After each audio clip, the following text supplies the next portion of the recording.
I would like to go over how this camera is put together.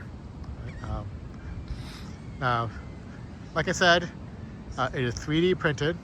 I made the design myself. It took me about 4 weeks, I think, to figure out the printing process, and then also figure out the designer software. Right?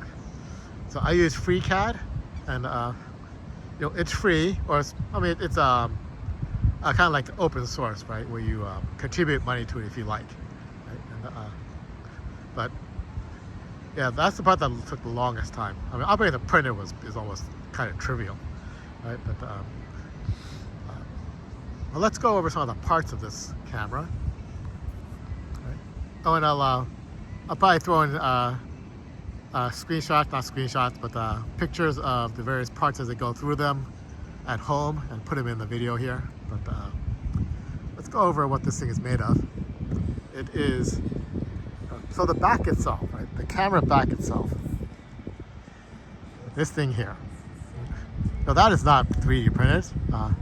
That is a used camera back for a large format camera. And the thing that's stuck on the back of there is an adapter, or kind of an adapter, that allows us to mount 120 film. So that 120 format's a little bit smaller than the full frame. Sorry, not the full frame, but the large format. And it's roll film. Right, so, and I got that off of mp.com used. And it wasn't that bad, like 145 bucks. But that way I didn't have to figure out a mechanism for like rolling and unrolling the film and stuff like that. Right, so now if we go around here, you can see the slide here. Right, so sorry, it's not taking exposure right now. But here's a dark slide to expose the film. All right. Now this camera actually has 3 or 4 parts to it. The first part is where the camera back is mounted. You can kind of see it here. It's flushed into the plate here, so might be a little hard to see. But that's the back where the film mechanism mounts to. And then in the front we got the cone.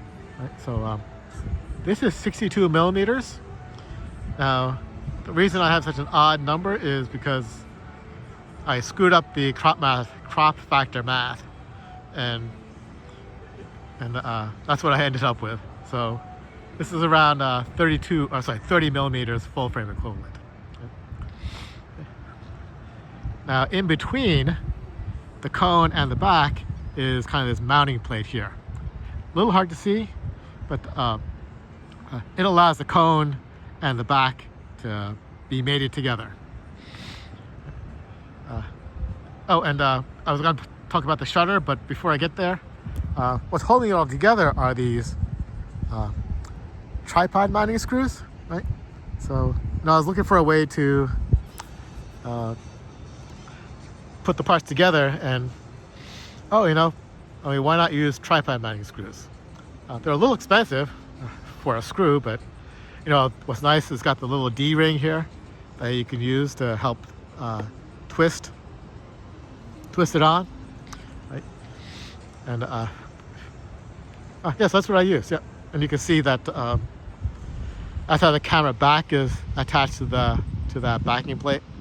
Right? Just a bunch of those screws. Oh yeah, I printed out some washers, also the 3D printed washers. Okay, so now for the shutter, you have this mechanism here, right? And it is the shutter itself is this thing here. Sorry, keep going out of focus. But, so when sorry, it just wants to focus on my hand now, right? But hopefully we'll see this clearly if I do this right. I just press the shutter down. It pushes, that pin pushes the shutter leaf, right? And this particular shutter release, it's got this mechanism where it locks it so you can take a long exposure, and then you click this down and it pops it up. Right, so, right. But it is a leaf, right, that moves back and forth. It's sitting inside these rails, so there's like a ridge behind these rails that keeps the leaf in place, right? And then we have, oops, sorry, this came loose a little bit, right? But we have, I'll just take this off since we're leaving, but yeah, it just screws in to this this part here. Oops, if you see my little finger there, oops, sorry, I keep going out of focus, but it just screws in there into like it's a little, I call it a mounting plate, right? And then when it opens up, the spring here contracts so that we make sure it closes up again. Okay, and then oh, let me show you the if I can somehow. Let me put this back in so I can. I want to show you the pinhole, right? And that's the whole point of this exercise, is to do pinhole photography. Right, so,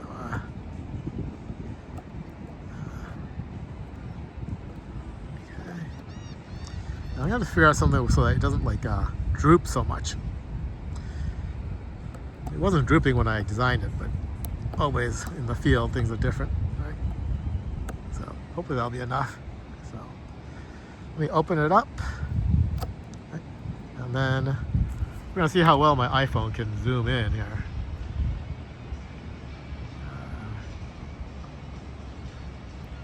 I'm going to stay in focus here. Okay, yeah.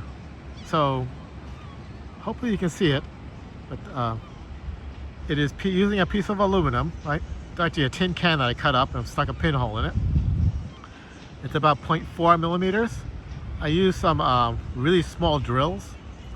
They're actually used for CNC milling machines, right, to get a hole. It's about 0.4, a little bit too large for this focal length, but so that's what it is, right? On a piece of aluminum, and then it is taped to this part here, right, using a black electrical tape, and then it gets sandwiched between this kind of outer plate. Sorry, I didn't mention. There is a plate here. Running my finger across, right? And then the cone itself also has a face on it. So then the aluminum is sandwiched between those two. Right? So that's what keeps it in place. So, yeah, yep. And then what else can I say about this? Oh, you know, how did I attach the screws, right? And that is done by using what are called threaded inserts, heated threaded inserts. And basically, there's these little inserts that you can heat press in there. So you get a soldering iron with a special tip, and you can actually press it in there by melting the plastic. Then it actually holds really well, right? So then that's what the little gold or brass thing is there. So that allows me to screw any attachments that uses that tripod thread size, right? So if you can see, right, I actually did that to mount a Arca Swiss plate. Right? So that allows me to use a tripod. It allows me to use any tripod, right? So yep. Yeah. So I gotta say, this was really fun to put together. I'm still trying to figure out more improvements, right? One thing I want to do is, I forgot to mention, right? So I mentioned that there's 3 parts, right? And this middle part here, right, is what's clamping the cone to the backing plate. Right? And what I want to do is I want to make it interchangeable, right? So that's why I did it that way. I want to be able to swap out the cones so that I can have different focal lengths. So, yep. So yeah, I think that's all I have to say about it. So yeah, like I said, right, it's really fun designing this. I'm still designing it better.